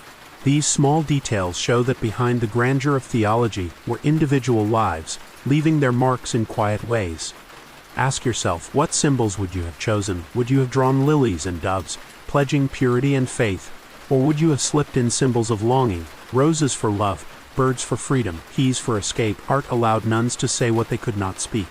Their brushes, quills, and chisels became voices. Art also connected convents to the wider world. Patrons donated money for painted altars, embroidered vestments, or illuminated manuscripts, often in exchange for prayers. Nuns' hands carried the hopes of donors into sacred form, weaving social and spiritual bonds. A noble family might gaze on a painted altar and know their wealth had been transformed into beauty and devotion. Yet art could also stir suspicion. Some church officials worried that ornate images distracted from worship.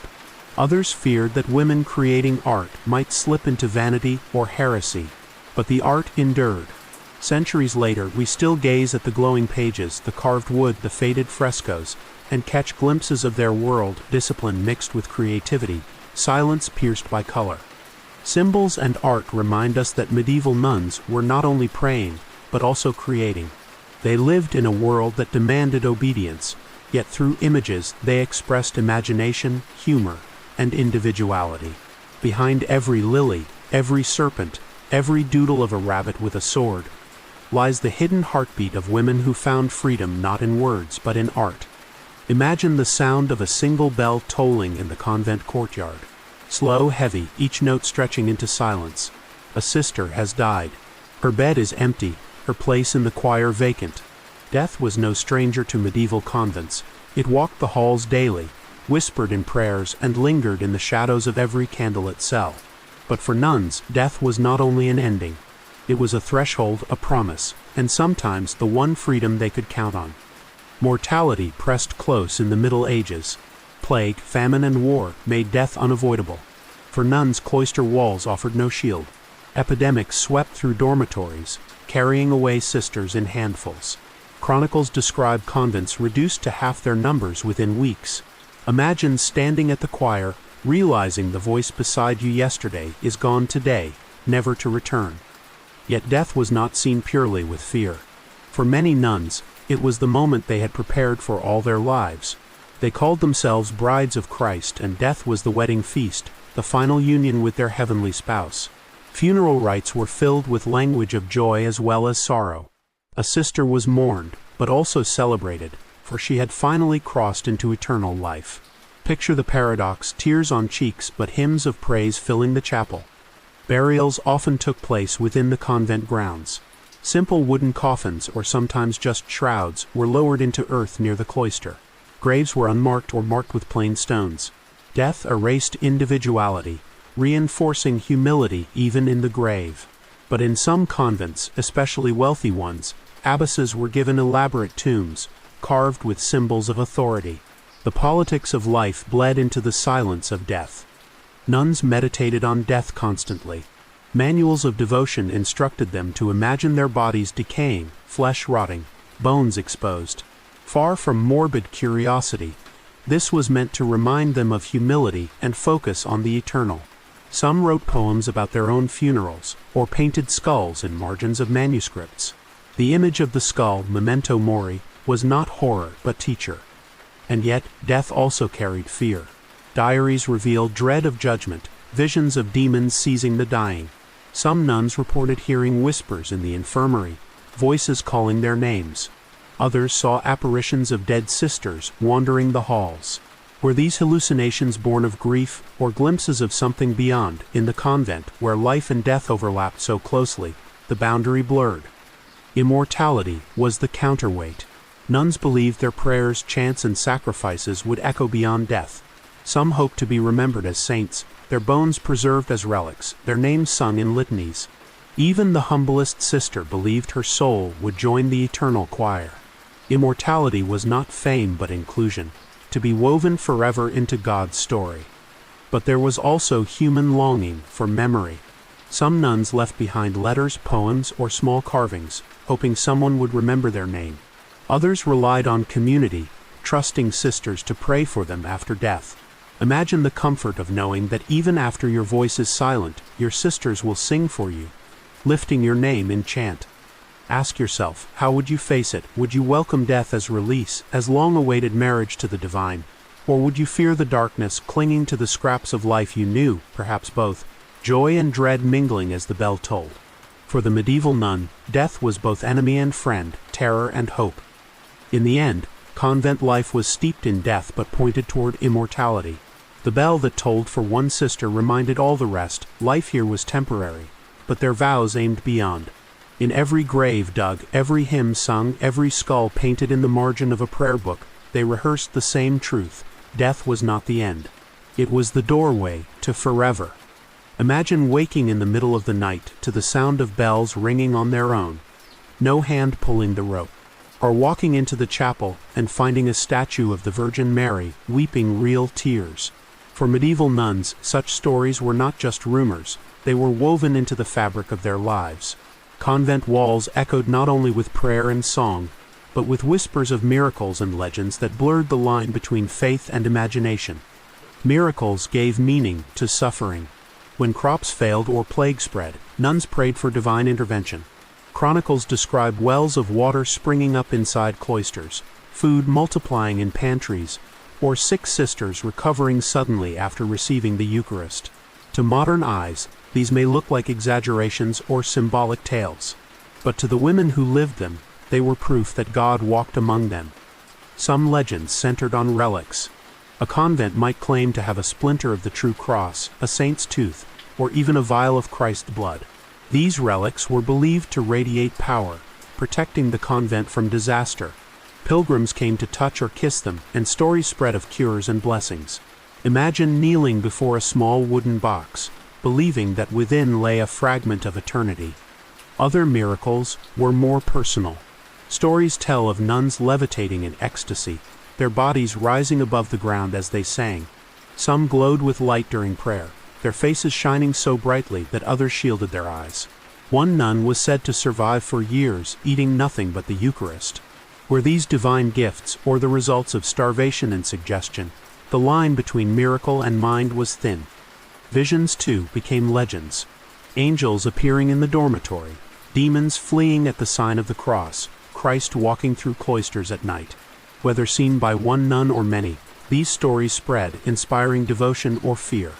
Outsiders sometimes dismissed them as fantasies, but within convent walls they were treated as sacred memory, proof that heaven and earth were closer than anyone dared believe.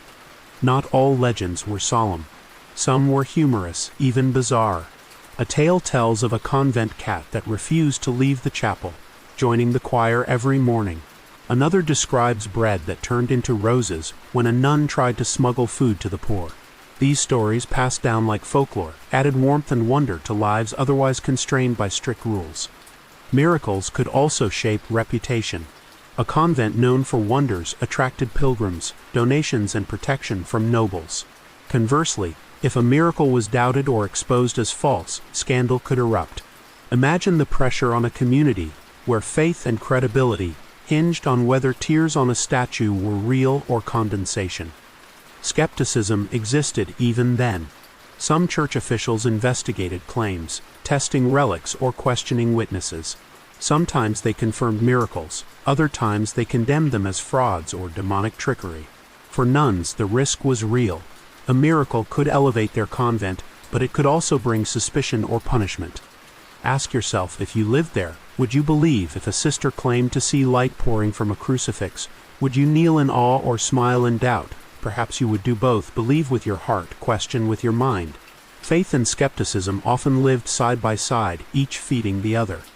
In the end, miracles and legends were less about proof and more about meaning. They gave hope in famine, comfort in plague, joy in monotony. They bound communities together, weaving stories that turned hardship into holiness. Behind convent walls where silence reigned, these tales became the whispers of wonder that carried women through the long centuries. Picture a convent cloister at dusk, the air cool, the stone echoing with footsteps. A group of nuns kneel in silence while one stands apart, her head bowed. She has broken a rule. Perhaps she spoke out of turn, perhaps she laughed too loudly, perhaps she harbored forbidden thoughts. Whatever the reason, discipline must be applied.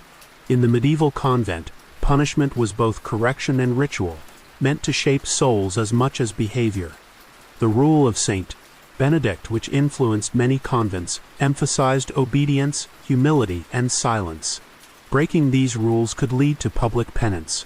A nun might be required to lie prostrate on the chapel floor while her sisters stepped over her. She might eat her meals alone, denied conversation and comfort. Imagine the humiliation of being shunned by the very community you lived with every day. More severe punishments included fasting beyond the already strict schedule, or being denied wine or meat on feast days. Some nuns were confined to their cells for weeks, allowed out only for worship. Chronicles even describe cases where nuns were whipped, though often symbolically, a ritual reminder rather than a brutal beating. Still, the sting of discipline was both physical and spiritual. Punishment was public for a reason.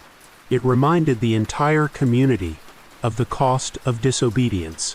When one nun knelt in shame, all were meant to reflect on their own faults. The convent was a theater of morality, where discipline was a performance as much as correction. Imagine sitting in the choir, watching a sister punished, and wondering when your own moment might come. Not all punishments were harsh. Some abbesses preferred gentler correction, extra prayers, acts of service, or private admonishment. Wise leaders knew that too much severity could breed resentment, but others ruled with iron hands, demanding strict adherence and punishing even the smallest lapse. The personality of the abbess often determined whether the convent felt like a school of virtue or a prison of fear. Sometimes discipline turned into abuse. Chronicles tell of abbesses accused of cruelty, locking sisters away or beating them excessively. Such cases scandalized communities, raising questions about the balance between guidance and tyranny. Yet these stories also reveal the vulnerability of nuns, women bound by vows, unable to leave, dependent on the mercy of their leaders. But discipline was not only about rules. It was also spiritual training. Medieval thought held that suffering purified the soul.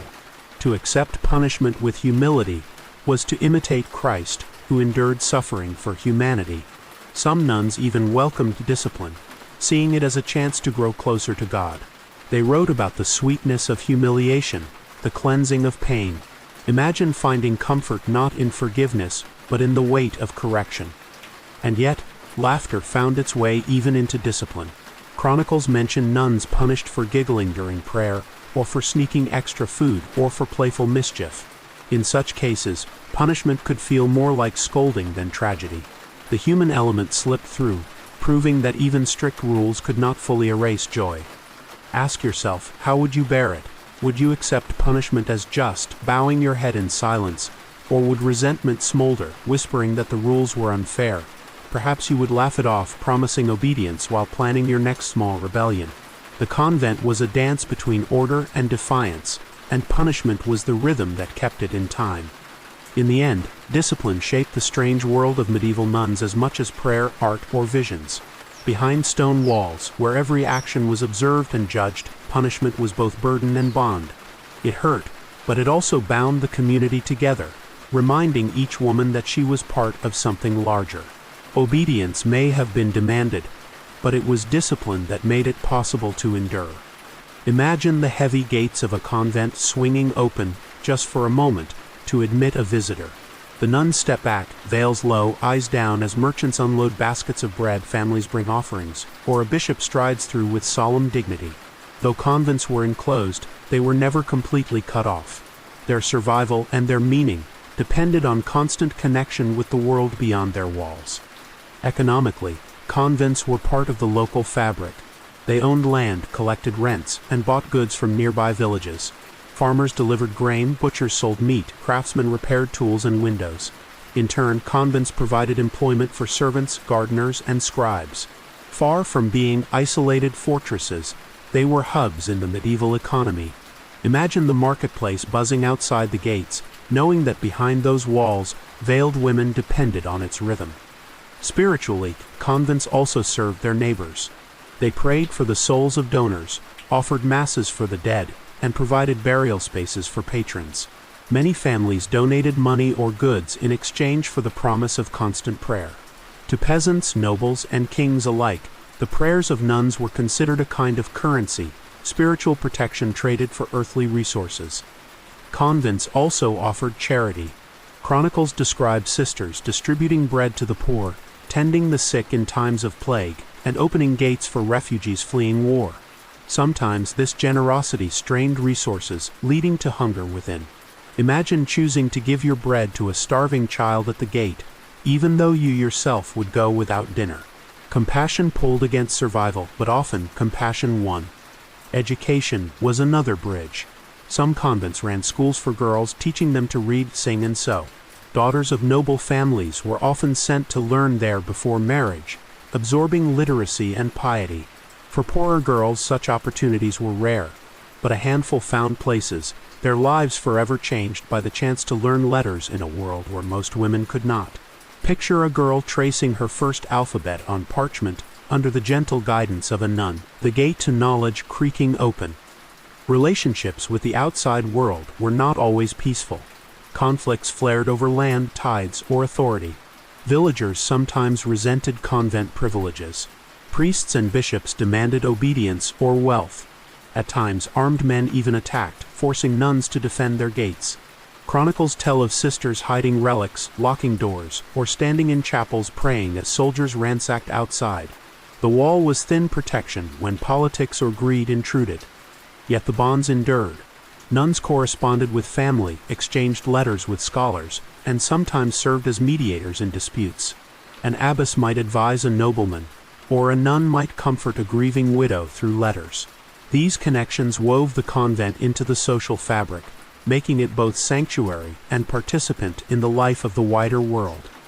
Ask yourself, how would you balance it? Would you guard the gates jealously, insisting on purity of enclosure? Or would you open them, allowing the flow of goods, letters, and people, risking corruption but ensuring survival? Perhaps you would do both, closing the gate at night, opening it by day, living in tension between separation and connection. Convents were paradoxes, enclosed yet connected, apart yet entangled. They depended on their communities, even as they claimed to stand above them. In the strange world of medieval nuns, the outside world was never truly outside. It pressed against the gates, slipped through windows, and lingered in prayers. The convent walls might have been built of stone, but their foundations were woven from ties to the world beyond.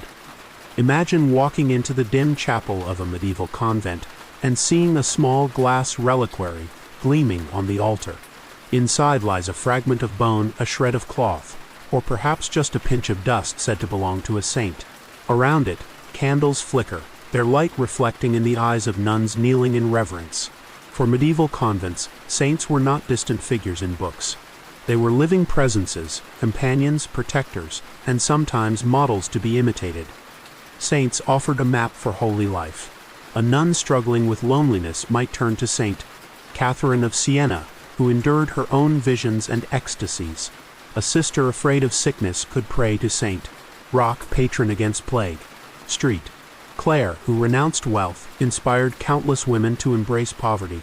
These saints were mirrors, showing nuns that their struggles were part of a larger, divine story. Relics gave those connections physical form. To touch a relic, or even to be near it, was believed to channel grace. Some convents claimed to possess bones that glowed faintly, or veils that smelled of roses centuries after burial. Pilgrims traveled miles to kneel before such objects. Imagine being a nun, whose daily prayers happened in the presence of what you believed was a piece of heaven itself. The cult of saints also elevated convent reputations. A miracle associated with a saint's relic could bring donations, visitors, and influence. An abbess might carefully guard her convent's treasures, ensuring that no rival claimed them. Sometimes disputes broke out between communities over who possessed the true relic of a saint. Beneath the piety, there was politics, and saints could be weapons as much as guides. Some nuns themselves became objects of veneration. A holy woman who performed miracles, wrote visionary texts, or endured suffering with extraordinary patience could be declared a saint after death. Stories of her life would circulate, her tomb visited by pilgrims, her bones divided as relics. For the community, this was the ultimate honor, proof that their cloister had nurtured not only piety, but sanctity. But sainthood also carried danger. A reputation for holiness invited scrutiny. Was a vision truly from God or from pride? Was a healing miracle genuine or staged? Church officials sometimes investigated, and accusations of fraud could destroy reputations. Imagine the tension of being both revered and doubted, praised as saintly while watched with suspicion. For ordinary nuns, devotion to saints was woven into daily prayer. Their names filled litanies. Their stories colored sermons. Images of their lives adorned manuscripts. Saints were not abstract, they were friends. A nun might whisper her worries to Saint Agnes or ask St. Cecilia to bless her song. These prayers blurred the line between conversation and worship, intimacy and reverence. Ask yourself, if you lived within those walls, which saint would you cling to? Would you seek strength from martyrs who faced fire and sword, or comfort from gentle saints who spoke of love and peace? Perhaps you would find inspiration in women like Clare or Hildegard who dared to challenge expectations. Saints were chosen family, adopted guides for souls seeking light in cloistered darkness. In the end, veneration of saints reveals how medieval nuns balanced longing and hope. Saints embodied what they could not be, endured what they feared, and promised what they desired: closeness to God, transcendence of suffering, and memory that survived death. Through relics, prayers, and visions, saints became threads weaving heaven into convent life, until the boundary between mortal women and holy presences was almost impossible to untangle. Picture a medieval town at dusk. The market stalls are closing, candles flicker in windows, and villagers gather around fires, whispering stories. Some of those stories are about the convent on the hill, the place where women vanish behind stone walls and emerge only as corpses carried to the graveyard. For the people outside, the convent was mysterious, and mystery always breeds rumors. Inside the walls, nuns lived by strict vows, but secrecy clung to convent life. Letters were censored. Confessions were private. Punishments were hidden. What happened within the cloister was known only to those who lived it. That very silence created fertile ground for speculation. Villagers spun tales of forbidden love affairs, of hidden treasure, of strange rituals performed in candlelit chapels. Some believed nuns practiced magic, others that they held dangerous knowledge too holy or too dark to be shared. Whispers often centered on the abbess. Was she a saintly leader, or a tyrant ruling with iron will? Was she favored by God, or did she wield secret power? Chronicles tell of abbesses accused of greed, of hoarding wealth, even of dabbling in sorcery. A few were celebrated for visions, others condemned as heretics. The line between holy woman and suspicious figure was thin, and rumors blurred it further. Even among the nuns themselves, secrets flourished. Forbidden friendships, hidden doubts, unspoken desires, these were the private truths tucked beneath veils. A smile exchanged in the cloister, a slip of parchment passed in secret, a whispered word in confession, all carried weight. Imagine the tension of living where every thought could be judged, yet every heart still beat with longing. Some rumors were ridiculous. Stories spread of nuns sneaking out at night dressed as men, of tunnels running beneath convent walls, of midnight feasts when rules forbade meat and wine. Such tales reflected not only curiosity, but also fear. In a world where women were expected to be silent and obedient, enclosed communities of women living by their own rules seemed threatening. Rumors turned that unease into gossip. Yet secrets were not always scandalous. Sometimes they were acts of survival. A convent might quietly bend rules to feed the poor, or shelter fugitives, or hide books that church authorities deemed dangerous. To keep such actions secret was not deceit but mercy, a way of protecting both the vulnerable and the community itself. Ask yourself, what would you have believed if you lived then? If a neighbor told you nuns were chanting spells to control the weather, would you laugh or glance nervously at the storm clouds above? If you were a nun, would you guard your secrets fiercely or risk trust by sharing them with a sister? Secrets could bond women together as much as divide them. In the end, convents thrived on mystery. Their silence and enclosure invited imagination, and imagination spun webs of rumor. Some were cruel, others fanciful, still others close to truth. For medieval nuns, secrecy was both shield and burden, protecting them from a world that would not understand, yet also marking them with suspicion. Behind the veil lay lives rich with struggle, love, fear, and hope. And the world outside, unable to see, filled the silence with stories. The gates of the convent have long since fallen silent. The nuns who once walked its cloisters are dust, their voices stilled, their names mostly forgotten. Yet their legacy lingers. In faded manuscripts and fragments of music, in the very stones of ruined chapels, the world of medieval nuns continues to speak. And if you listen closely, it offers lessons still relevant today. Their writings, preserved against time, reveal women who dared to think, to create, to imagine. Hildegard of Bingen composed music that soars across centuries. Julian of Norwich wrote visions of divine love, still quoted today. Anonymous sisters left poems, prayers, and stories in margins, their quiet defiance against silence. In an age when women's voices were rarely heard, convents became unlikely libraries of female thought. Their legacy is intellectual courage. Their art, luminous with color and meaning, shows creativity blooming even in confinement. Manuscripts adorned with lilies, serpents, and stars remind us that imagination cannot be caged.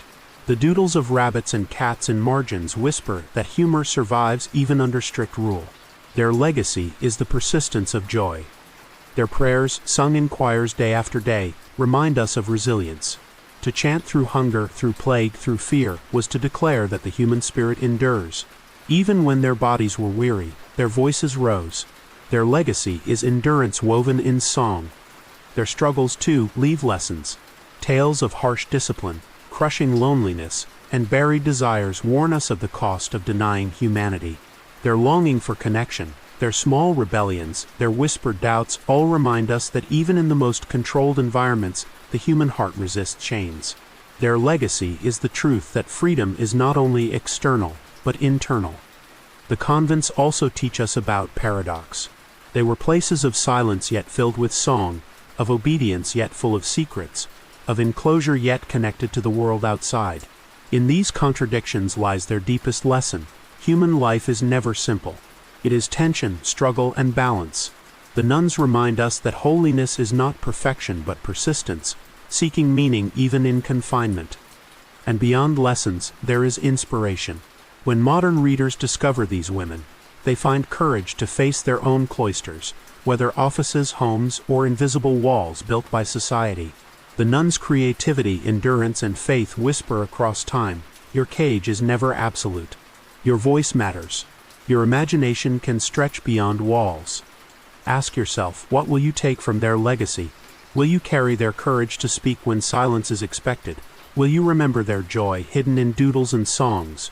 Will you honor their resilience, singing through hunger and fear, perhaps most of all? Will you see in them the reminder that even the most constrained lives can blaze with meaning? The strange world of medieval nuns may seem far away, but it touches us still. Their stories are threads woven into history, fragile yet strong, shimmering with both sorrow and beauty. And as we close the last gate of this long journey, we are left not with silence but with echo, an echo of prayers, laughter, tears, and hope that refuse to die. So here, at the end, I want to thank you for listening.